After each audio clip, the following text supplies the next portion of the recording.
కుటుంబం అన్నావే సీతారాములు వాళ్ళు కలిసి ఉన్నటువంటి కాలం చాలా తక్కువ. దాదాపుగా 11 11 ఏళ్ళు ఆ ప్రాంతంలో వయసుండగా సీతమ్మ వారికి 12 ఏళ్ళు అట్లా ఉండగా రాముడికి వివాహమై ఏడాదికి అరణ్యవాసం. రాముడు అరణ్యాల్లో ఉన్న బ్రహ్మచారిగా జీవించారు. 14 ఏళ్ల వనవాసంలో సీతారాములు బ్రహ్మచర్యాన్నే పాటించారు. నార చీరలు దీపు కట్టుకొని కందమూలాదులు తిని. ఆవిడ తిరిగి అయోధ్యకు వచ్చిన తర్వాత గర్భవతి అయింది, కానీ అయోధ్యకు వస్తూనే అరణ్యవాసం నుంచి పిల్లలతో రాలేదు. అట్లా బ్రహ్మచర్యం పాటించారు. అది అసలు లక్ష్మీనారాయణుల సంబంధం కాబట్టి రాముడు అంటాడు, నువ్వు వెళ్ళాల్సిన పని లేదు, లక్ష్మణుడు కూడా రావాల్సిన పని లేదు, నేనే వెళ్ళాలి, మా నాయనగారు నన్నే వెళ్ళమన్నాడు. ఆజ్ఞ అంతవరకే.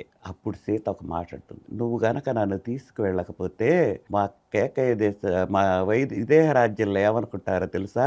ఒక్క భార్యని తన వెంట పెట్టుకొని కూడా తీసుకెళ్లలేనటువంటి అసమర్థుడికి మా రాజకుమార్తెనిచ్చి పెళ్లి చేశాడని విదేహ రాజ్యం జనం అనుకుంటారు. కాబట్టి నేను నీతోటి రాకపోతే మా రాజ్యంలో నీకు అపవాదం వస్తుంది. అది తొలగాలంటే నేను నీతోటి రావాలి. భర్త గౌరవం తన పుట్టింటి ప్రాంతంలో పోతుందని ఆయనతోటి వెళ్ళింది. అదే కాదు, ఆ రోజుల్లో అర్ధాంగి, సహధర్మచారిణి, ఇయం సీత మమ సుత సహధర్మచరితవ అంటాడు అప్పగిత్తులు చేసేట.